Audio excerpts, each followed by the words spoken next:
Kwa hiyo basi alivyoniambia hivyo nilikuwa naona kama anachelewa. Mimi nimerudisha nyuma kipindi mnaonyesha mahusiano. Mahusiano hata sijawahi kumuelewa ila tu ndio hivyo. Unasema ngoja niende naye. Mimi kumshangilia ila yeye kati ila sasa mara pili tena ndo nikana mimi naona kweli tukikaa na kama nani nakuwa na yeye nakuwa na miss muone acheze naye mpira afanyaje basi natoka nyumbani kwetu naenda nakaa pale niko sasa mpira uko wapi uwanjani huko ni Chandimu anasema kule kwetu huko kuna timu na huko kuna timu kozi kikutana wanacheza mpira sasa mimi tena nikaama ushabiki kwenye timu ya timu ulienda mpinzani timu yako ilikuwa nyingine watoto kipindi hicho yani niko kwa darasa ngapi sasa kwenye sijui la ngapi la 7 sijui hapana yeye alikuwa kwenye form 2 mimi nilikuwa kwenye form 1 form 2 anakopita darasa alinipita darasa kwa sababu mimi hapa na yeye kidogo ilikuwa tofauti mimi hapa nilisoma hizi shule za kulipia hizi yeye alikuwa anasoma shule za kawaida za serikali sasa kipindi hiko tena mimi sasa mzee baba mimi niko bweni afisa likizo hiyo ndo nimerudi kaona hivi vipi huyu bwana nishaona mazingira huko anakuaje kaona namna tafanyaje kabisa nianze vurugu nyumbani sasa ili wewe umeshe shule yani ili nihamishwe shule yani nihamishwe shule staki tena bodi zangu kwa soma Road Warden Bagamoyo huko mbali unaweza kupata ile likizo sasa Buguruni unajua mwenye mambo Buguruni Waswahili wengi sasa zile mechi Uswahilini basi unatamani kila siku wewe muone mchumba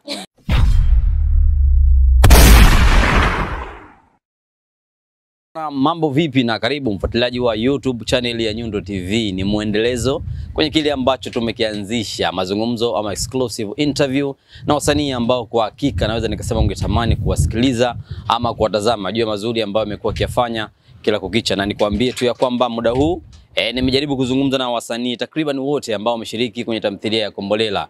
Tayari nimeshazungumza na Mwadawa, nimeshazungumza na Cholo Kobisi, nikazungumza na Kobisi mwenyewe, Kobisi Kikala, na jitihada za dhati kabisa anazifanya kwenye kuhakikisha kwamba nawapata wengine wote. Ili mradi nikupe kile ambacho mfuatiliaji wa Kombolela, kile ambacho unastahili uweze kufahamu maisha asilia ya wasanii wote ambao wameshiriki kunako tamthilia hii. Na muda huu nazungumza na moja kati ya wasanii wengine ambao na wenyewe wana nafasi kubwa kunako tamthilia ya Kombolela. Anaitwa nani? Anaitwa Tahia.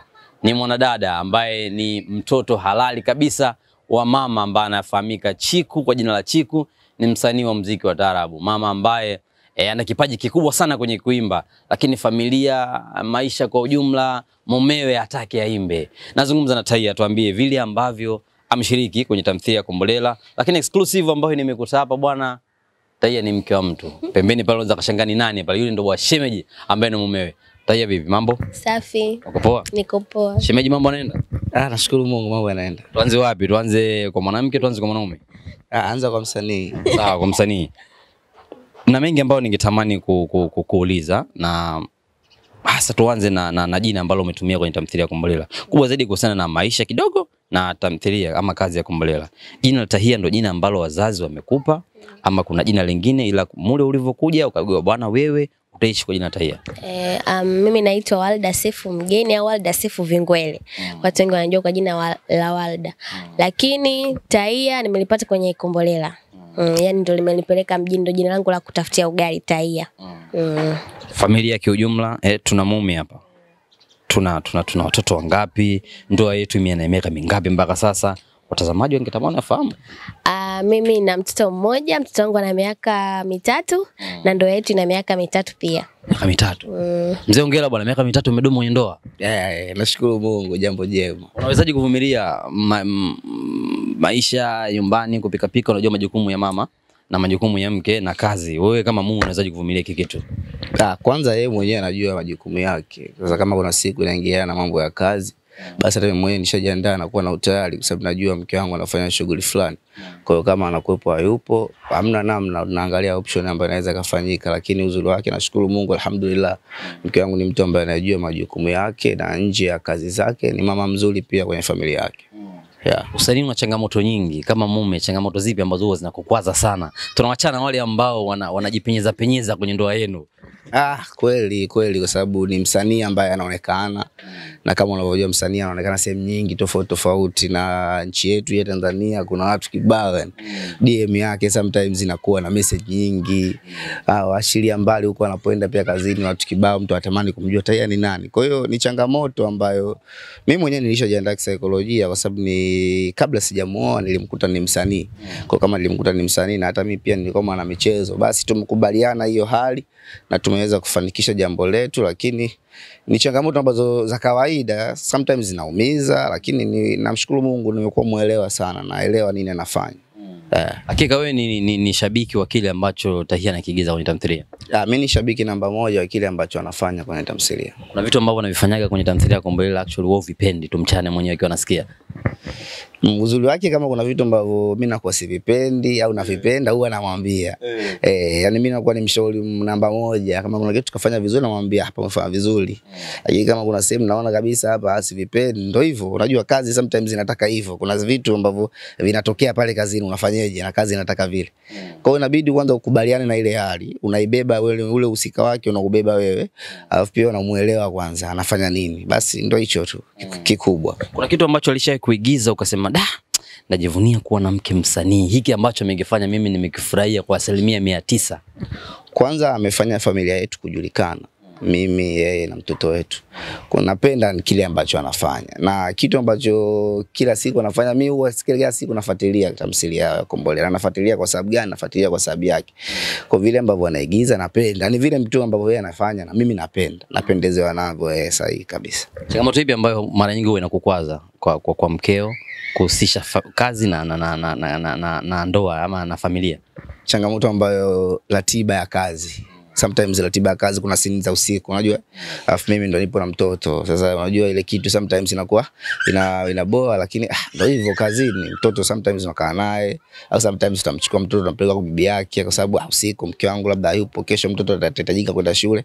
Kwa hiyo ndio changamoto ambayo napambana nayo kiukweli, yani ndio changamoto kwa sababu unakuta mtu anafanya scene ya usiku mpaka saa 8 na ile inabidi afanye utafanyaje sasa kwa hiyo ndio hivyo lakini nazoea sometimes inakata lakini ndo maisha yani uzuri ukishakubali ile hali unaizoea itakata lakini itakaa sawa. Ndio hivyo. Sawa tutarejea kwako. Sasa kwa ufupi walau tupate historia ya sanaa ulianzaje? Mimi nilichelewa kuwafahamu. Binafsi nimekujua kwenye kazi ya Kombolela. Labda kwa uchache kwa wale watazamaji ambao huenda hapo kama mimi wamekujua kupitia kwenye Kombolela. Mimi kwanza nimeanza kuigiza nikiwa na umri wa miaka nahisi kwenye 10 hivi kwenye 2009. Nipo darasa la 4. Ndio nimeanza kuigiza vikundi hivi. Tena mimi nilikuwa sijui kama nina kipaji kwa sababu mimi nilikuwa mtundu.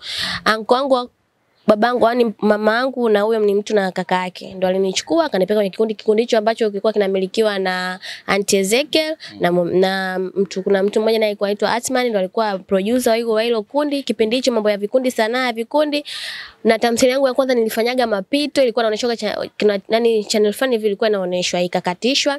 Movie yangu ya kwanza nimefanya na Auntie Ezekiel Mboto Kajala ilikuwa inaitwa Houseboy and House Girl. Baada hapo nikapotea nikawa nimesoma nimemaliza form 4 watu wakawa wamenisahau hakuna mtu ambaye alikuwa anikumbuka sababu sikufanya kazi nyingi. Kwa hiyo ikabidi nianze kufanya tena ma audition ma interview mkisikia huko wasanii wanahitajika naenda hivi na hivi. Tamthilia yangu ya kwanza nimefanya na JB ambayo ni kubwa tulikuwa tunaanza ndo sinema zetu zinaanza kuonyesha tamthilia. Mimi ndo tamthilia yangu ya kwanza nimeanza kushuti ilikuwa inaitwa Single Mama ambao nicheza kama Bista mama yangu. Hiyo ndo tamthilia ambayo ilianza kunitambulisha tena kwa watu kwamba wajue kwamba mimi nipo yani ndo nimeanza tena kuigiza. Nilipotoka kwenye Single Mama nikaja tamthilia nyingine mimi nimeigiza ya Duma na hii ya Kombolela yani tamthilia kama 4 hivi. Kifupi kazi ipi ambayo imekupeleka mjini ambayo watu sasa wamekujua kupitia hiyo kazi? Kwanza kazi ya kwanza ilonitambulisha kwa wanajamii ni Single Mama. Kwa sababu nilifanya vile vituko vingi yani na ikanitambulisha kwa watu wengi. Ila kujua kwamba ni watu wote kunikubali, kunipenda, Kombolela ndio imenifanya watu wanikubali, wanipende kwa sababu kazi zilikuwa zinakuja. Nimefanya na Elizabeth Michael ile mimi lakini haikumalizika ila nilikuwa nafanya yani kwa upande wangu nilikuwa nafanya vizuri. Kwa watu wakazidi kunitambua kwa sababu nimefanya kazi nyingi zilikuwa zote zinaonyeshwa na station hiyo hiyo. Wanasema mtu mpe maua yake kabla hajafariki. Huyu Tai ambaye tunamwona sasa hivi, pongezi ziende kwa nani? Nani ambaye unasema kwamba fulani fulani na fulani ndio amefanya mimi nifike hapa nilipo? Kwanza juhudi zangu, kipaji changu, na pia maproducer kukuni support mimi, ndio wote, na mjomba wangu pia, ni mjomba wangu yani ndio alofanya mimi bila kujua kwamba mimi, kwa sababu hakuna mtoto mdogo hawezi kujua kama ana kipaji cha kuigiza. Ila kwa sababu mimi nilikuwa mtundu akaona huyu anafaa, na siku kweli nilipoenda nilifanya vizuri, niliteka watu pale walikuwa kwenye kikundi, hakuna huyu kweli mtoto, yani nilikuwa nikipoa sini akulia mimi nalia kweli. Yani mjomba wangu popote alipo kabla hajakufa lazima apokee maua yake, yani kwa sababu bila yeye mimi nisingekuwa kwenye tasnia hii ya movie au ya filamu hii. Ni hao tu? Na JB pia kwa kunishika mkono, wote hao. Ezekiel ya usiki hapo. Auntie Ezekiel anahusika, lakini Lulu Michael ya usiki hapo. Awali ni wasanii wakubwa, nilikuwa nafanya tu kazi zao, lakini hao ambao walonishika mkono, walofanya mimi mpaka nipo hapa, yani nimerudi kwenye tasnia ya filamu, au ndo yani ndo kipaumbele, japo kuna Auntie, kuna Lulu, wote hao nilikuwa ni maproducer na kusana nao tunafanya kazi, mambo mengine yanaenda. Sawa, ilikuwa ni ngumu kiasi gani kushiriki kwenye Kombolela, ama ni rahisi kiasi gani kwako? Kwangu mimi ilikuwa sio ngumu, kwa sababu mimi Kombolela nimeanza nayo toka tunaanza kupeleka kazi Azam. Mimi ile demo yake mimi nimefanya, na nilifanya kwenye uhusika mwingine kabisa, ule wa Wanda, yule alikuwa kama mwenda azimu. Wewe ndio ulikuwa Wanda? Kwenye demo nilifofanya. Ilipopita ilibidi bosi anibadilishie character, akaniambia hii character ya chizi, kuna mtu ambaye yeye anafanyaga sana hizi character hizo za uchizi. Mambo yake uchizi. Ukianza tu kwenye mambo hayo lazima kila kitu wewe ndio utakuwa hivyo hivyo. Kwa akaamba mimi kuna mtu nimempa, wewe nitakupa character nyingine. Sasa nikajiuliza, unajua tamthilia sikujua kwamba ina ukubwa akiva, labda Tai ni atakuwa ni muendelezo kiasi hicho. Ilinikata, akasema sasa huyu mimi nishajichukua kwamba mimi nitakuwa Wanda. Sasa kweli huyu mtu alionipa itakuwa itafika wapi? Ya unajua mtoto wa mtu fulani hivi kweli nitakuwa na ukubwa kiasi gani wa kufanya hivyo vitu, yani wakati ile ndio inaonekana character kubwa. Kumbe bosi ndo kanipa vitu vizuri kushinda kile, kwa sababu ile tamthilia Wanda hajaenda sana akafariki, lakini Tai bado leo hadi leo bado nipo. Yani niliona sasa itakuwaje, na mimi ndo yani ilinikata sikufichi, yani lakini hakuna mtu anayejua. Nikiwaza hivi kweli kabisa Tai atakuja kuwa kama na hii tamthilia itaenda kweli, Tai ataishia kati, yote sisi atakuwa na sini mbili tu, lakini nashangaa yule ambaye nilofikia mpaka kuna muda aseme afadhali, yani jamani, maana sasa hivi hatukuoni. Kwa chizi na ushakufa kabisa. Kwa hadi sasa hivi Tai hayupo, anaendelea na bado tunafanya na hivyo, yani utaendelea kuniona zaidi, Mungu akijalia inshallah. Sawa, yani ilikuwaje mpaka Abdul ndio bosi wenu alikwambia bwana unakuja kushiriki? Sasa aliniona kwenye tamthilia ya Single Mama. Na Single Mama tulipokuwa tunashuti kulikuwa kuna saluni ya Mama Kimbo. Kwa hiyo ile Kimbembe kuna siku tulikutana Cinemeka. Tulipokutana Cinemeka, yeye tamthilia nyingine na mimi tamthilia nyingine. Tukafanya kipindi tukabadilishana namba, akawa mshikaji wangu. Kwa hiyo bosi alipokuwa anataka character ya mtu kama mimi tukafanya demo, Kimbembe ndo alinipigia mimi simu. Halo, tena kwa jina kipindi hicho najulikana kwa jina la Salama. Halo Salama, upo wapi? Unaweza ukafanya kazi fulani? Nikamwambia sawa, hamna shida. Kwa hiyo sikujua kama hiyo kazi itakuwa kubwa au kama ya bosi fulani, sababu sikuwahi kufanya kazi naye. Kwa hiyo tukaenda tukafanya demo. Mwisho siku imekuja kazi imekuwa kubwa. Niko mdrive kwa mnaiona hapa, niko kwenye Kombolela, lakini nimeanza nayo toka inaanza. Mimi sijaingizwa tu mule kwenye Kombolela. Watu wanajiuliza Tai ni mtoto wa Uswahilini. Yani mimi ni mtoto wa Uswahilini kweli. So akishua kabisa ushua sina. Yani Mswahili na Mzalamu. Changanya Uswahili pasi Uzalamu. Yale ambayo anayafanya Siwa, anayafanya Madawa, unahisi ungeveshwa wewe ungezo kuyafanya? Yani Mungu wangu, kwa kuna muda natamani yani na mimi bosi anipige tena niongee ni wajibu, maana yani una kitu fulani kinakoga dukuduku, ile ndio unaambiwa ukae kwenye sini unangu wewe umekaa tu na ukae kimya. Nitamani nikuuliza sasa, mbona kama wewe Uswahili unakuwa mpole sana mule? Sasa ndio bosi anapotaka uwe hivyo. Utafanyaje? Kuna muda mimi natamani mpaka nimjibu yani. Yani tukiambiwa cut ni mkubwa Madawa wewe, yani natamani nikunajibu nikupe, yani si enjoy, lakini ndo lakini inabidi nimcheze Tai yule anamtaka bosi kwamba atakiwa asiwe hivyo. Awe mtu fulani hivi, lakini kama nitapolekea nitapoa sini hizo. Nyewe mtaona Tai ni mtu aina gani. Na kwamba utabadilika yani zaidi kabisa. Kwamba kuna muda unamuonea wivu Cholo vile ambavyo alikuwa anayafanya. Hata Mashavu pia namuonea wivu. Namwambia tayari Mashavu mimi ndio ningekuwa huku. Wangeenjoy. Kwa kweli Kombolela imekuongezea kitu gani hasa? Kombolela imeniongezea mashabiki, imeniongezea fursa. Hivyo yani watu wengi wamezidi kunijua na kuniona kama mimi nina kipaji na pia kazi nyingi napata hivyo yani. Mitaa inasemaje kuhusu wewe kuonekana kwenye Kombolela hasa mtaa wenu unapoishi? Mtaani kwetu wabedizewa kwa sababu nimezaliwa hapa yani ndio hivyo. Kwa watu wanaona tu kawaida. Ila ukienda sehemu nyingine kila mtu anakuwa ana proud yani kukuona, anakuwa aamini. Sasa unakuta mtu akikuona, samani eti wewe ndo Taia. Kila mtu anakuwa anauliza swali. Ilishakuwahi kutokea sehemu fulani ndo uliendaga mtaa fulani hivi. Salama kwa mzee? Haya, karibuni jamani. Haya, mtaa fulani labda ushakuendaga hivi labda ikatokea Varangati fulani ndo huyu nakumbuka. Ishawahi. Mpaka unaona haya. Watoto Taia nakwambia wamejazana. Tufungulie tumwani tatu mkeo wanakuja wajazana kibao nakwambia. Ukawa unasema kwamba mbona kama nimetafutiwa dhahama fulani. Ukawa unaenjoy. Kuna muda unaenjoy lakini kuna muda umepoa ukubwa ambao yani kuna wajua watazamaji wakiona vile mimi sasa hivi naigiza kwenye zamani ilikuwa inisumbui kwa sababu nilikuwa naigiza Kiswahili kwa watu wanachukua kawaida. Ila sasa hivi nilivyoingizwa kwenye lile jumba kila mtu akiniona anatamani anaone maisha yale ya kisho wakati mimi ni Mswahili. Kwenda dala hapo. Yani ukute uanze sasa maisha. Mimi naweza pia maisha kwanza kujiforce nianze kurequest mabajaji kila siku wakati kipato changu cha kupanda daladala nini pikipiki watu wanakushangaa. Lakini mimi siwezi. Sasa mtu Mtanzania anataka akikuona leo umeigiza kwenye jumba kubwa kesho atakaoendeshe range. Hiyo range umeipata saa ngapi? Bosi kama kutafutia neno hivi. Yani kila mtu anataka kuona. Ndio maana sasa mtu akikuona aamini. Eti wewe ndo Taia. Anavona kule na huku sio. Anatamani akuone umetoka kwenye nyumba, bonge la jumba. Kweli huyu Taia. Hawezi kukuuliza wewe ndo Taia. Sasa unajibu nini? Mimi mtu akiniambia hivyo naambia sio. Sasa wewe si uniamini. Naambia sio mimi. Wewe ndo utakuja utajifikiria. Ukihisi ni mimi utaendelea kujipa maswali au hivyo yani mimi sina muda kujielezea. Sawa, tuzungumzie familia ya Mzee Kikala. Vile unavyoitazama. Hivi unaionaje ile familia? Ile familia inaniboa ina wanavyomjibu Gibabu vile afu alivyokuwa mpole sipendi. Yani kuna muda nakaa ile script tukisoma mpaka tunaniambia wenyewe tukikaa kwenye group na bosi hii hapana jamani. Kila mtu anaanza kujadili Mzee Kikala jamani atakufa. Si wenyewe anakufa kwa maneno. Yani wenyewe tunakaa tunaanza kumuonea huruma. Yani kuna muda wanajibu mpaka mimi natamani niwajibu pale lakini sasa unakuta kwenye script ambayo mnashuti haujapewa neno uongee.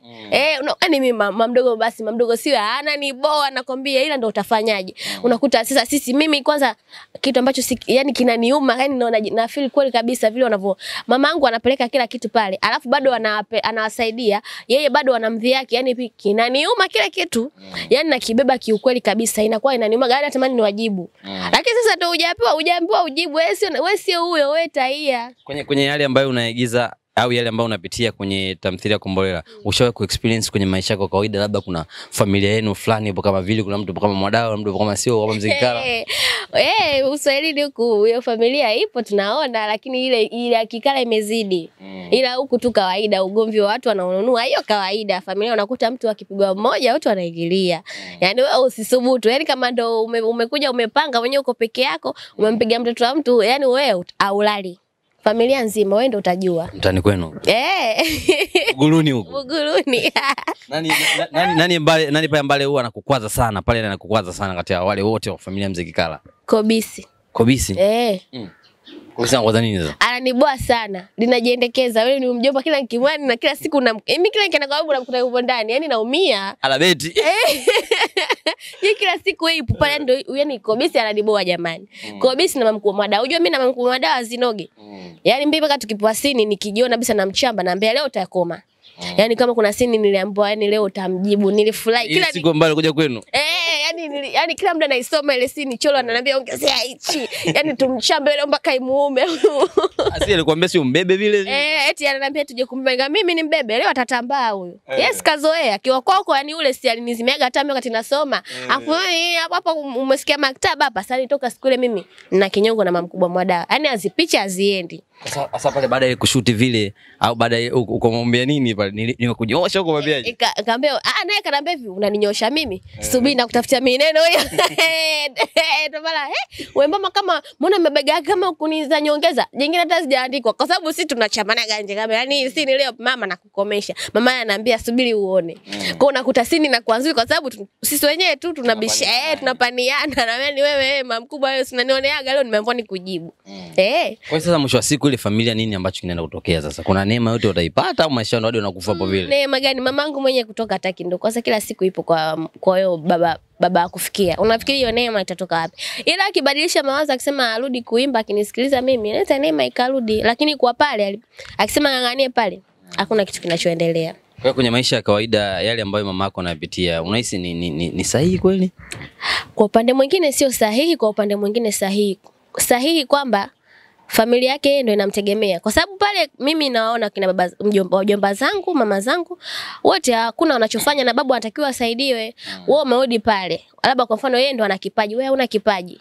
Utafanya nini? Utaanza tena upya. Ndio maana wanakaga wana mtu unavumilia unakufia kwenye ndoa kwa sababu familia yako na familia yenyewe sasa ina mdomo.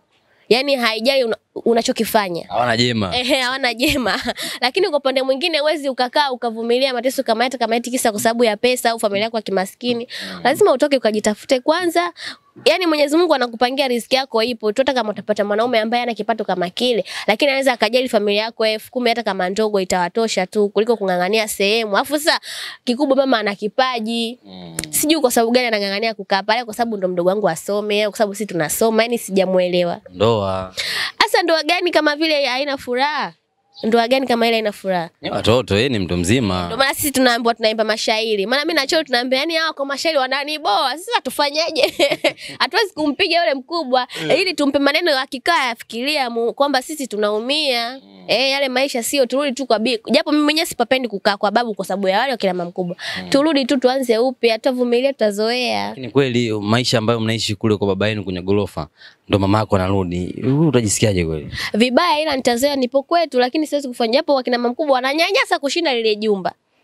Yaani kule wewe ugali unasongwa wote, kila mtu na mboga yake. Sasa siku mamako kaamka ana hela.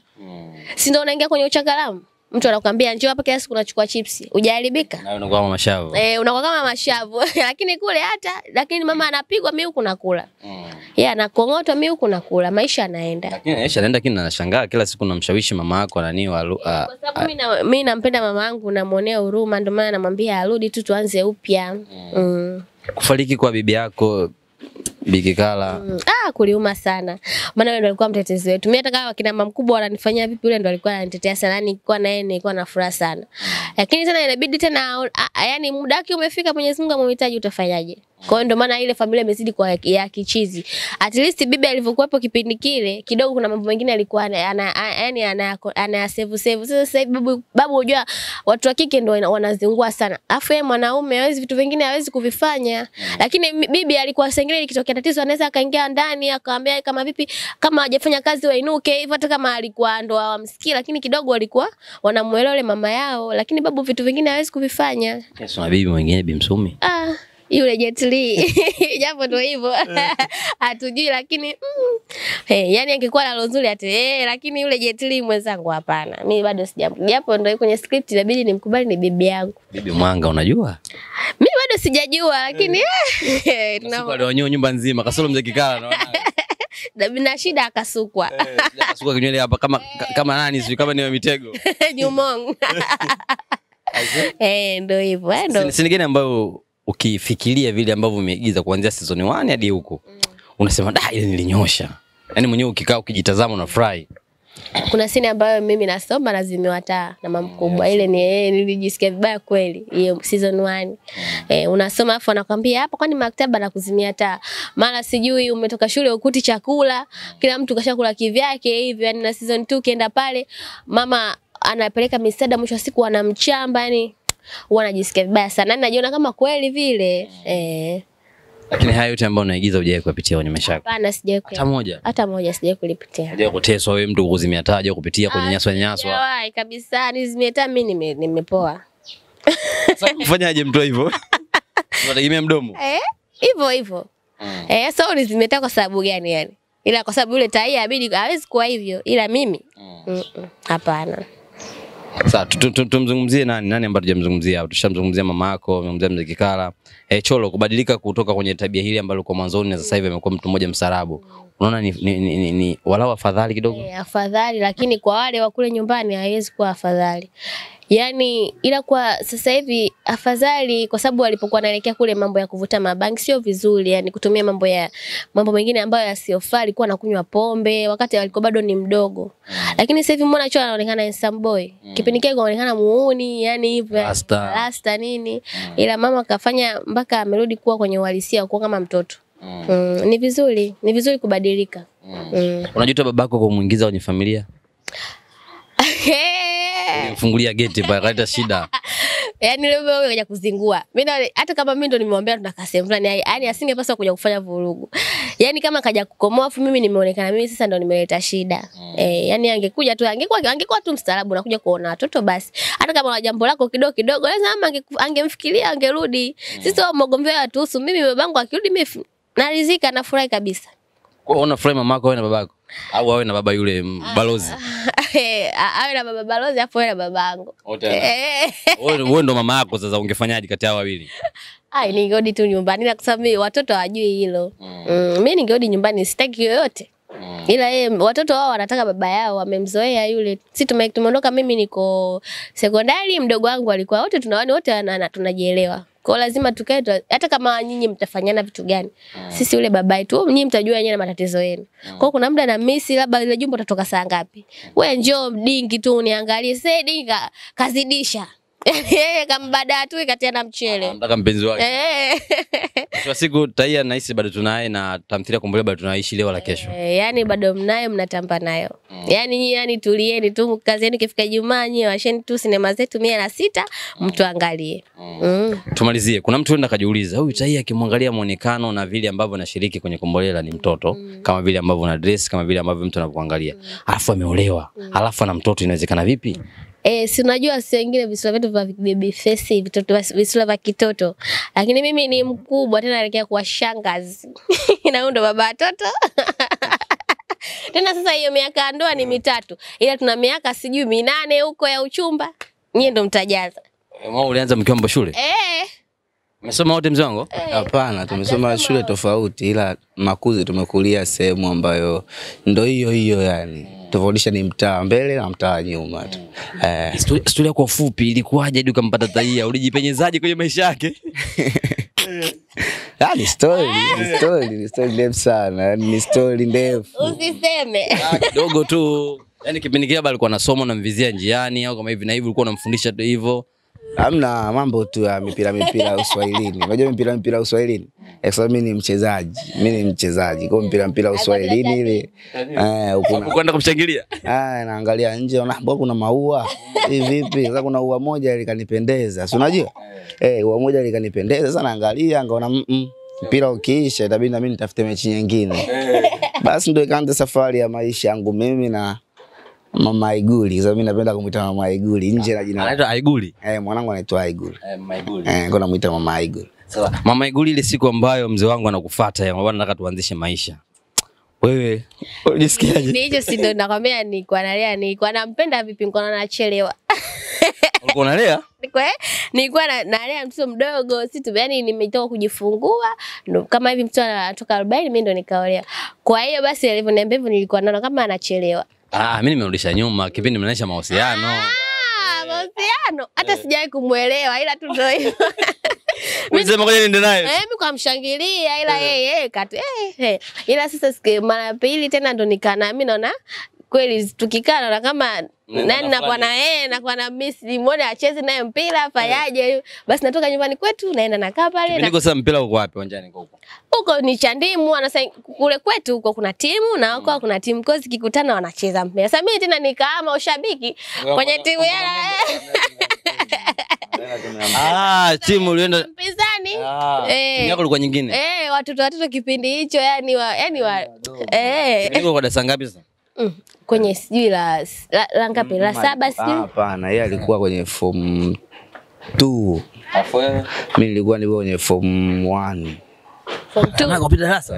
Alinipita darasa kwa sababu mimi hapa na yeye kidogo ilikuwa tofauti. Mimi hapa nilisoma hizi shule za kulipia hizi. Yeye alikuwa anasoma shule za kawaida za serikali. Sasa kipindiko tena mimi sasa mzee baba. Mimi niko bweni afisa likizo hiyo ndo nimerudi. Kaona hiyo vipi huyu bwana nishaona mazingira huko anakuaje. Kaona namna tafanyaje kabidi nianze vurugu nyumbani sasa. Ili wewe shule? Ni ili nihamishwe shule. Yani nihamishwe shule staki tena bodi zangu kwa nasoma Road Warden Bagamoyo huko. Mbali ukipata ile likizo sasa Buguruni unajua mwenye mambo Buguruni Waswahili wengi. Sasa zile mechi Uswahilini basi unatamani kila siku wewe muone mchumba. Basi bwana nikafanya paka langu likafanikiwa. Kawa tena mpenzi naye natamba naye. Basi uko kwa Mama Lugu? Mama Iguli. Nishazika kama Mama Iguli. Ni story ndefu sana. Sawa, bana mimi nashukuru kwa kukutana kama familia. Neno la mwisho labda unaona wapi kipaji cha mke wako kwa hivi ambavyo wanashiriki, kwa hivi ambavyo wanafanya kazi kila siku? Mimi naona bado hajafikia lengo. Naona ni kama mwanzo ambao anaenda kuanza. Uzuri wake ni kama vile amepata platform ambayo inaweza kumuonesha na watu wakamjua wakatambua uwezo wake.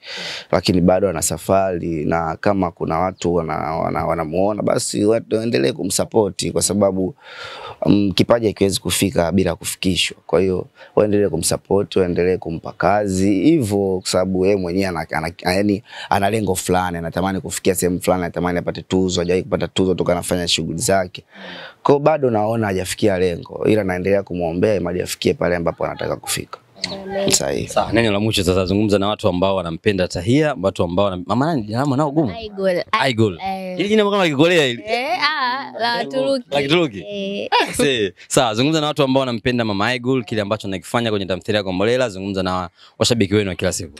Jamani mimi nawapenda sana, muendelee kunisupport, muendelee kuangalia Kombolela, lakini hayo maswali yenu mimi yananikwaza sana. Ukiposti picha anavaa vigodoro, jamani mimi sivai kigodoro. Hata kishuti huyu anajijadilia sasa ajifanyaje, mimi nipo nacho, niko hivi. Sina kigodoro, sina kijagi, sina kikombe, sina kinini. Yani ni mimi ndo nipo hivi. Na mimi sio mtoto, ni mkubwa na familia, mume wangu huyu hapa na nina mtoto na miaka 3. Kwa hiyo msichoke kunisupport, muendelee kunisupport, kufuatilia kazi zangu. Hata kama kuna mtu ana kazi zake yani asione ugumu kuja kuongea, tunaongea, tunazungumza, tunajadiliana, tunafikia mwafaka, tunafanya kazi. Yani nawapenda sana mashabiki zangu. Bana ni exclusive interview na wanandoa, wanafamilia, baba na Mama Aigul. Moja kati ya majina ambayo jina gumu la Kituruki amesema. Ndio hivyo bwana, naitwa Tahia, moja kati ya washiriki ambao nafanya vizuri sana kunako tamthilia ya Kombolela. Nyundo TV tukasema wacha tumtafute wala tuzungumze naye kuhusiana na sanaa yake na kile ambacho anakifanya kila siku kwenye tamthilia ya Kombolela. Kuna mengi ambayo tumeyazungumza kuanzia kwenye sanaa sambamba na maisha yake kwa ujumla. Kitu ni kimoja tu, wenzangu na mimi wale ambao wasumbufu kama alivyosema, bwana huyu ni mke wa mtu ameolewa. Kuna watu ambao wanapenda sana kusumbua mitandaoni. Tuheshimu ndoa, wanaposikia kitu ndoa maana yake mtu amekuwa committed. Huyu wake mtu fulani. Kwa hiyo kama unafahamu nini maana ndoa unaweza ukaheshimu. Kubwa zaidi nenda kwenye comment hapo tuambie vile ambavyo Tahia anafanya sanaa yake. Vipi ambavyo unafurahishwa naye?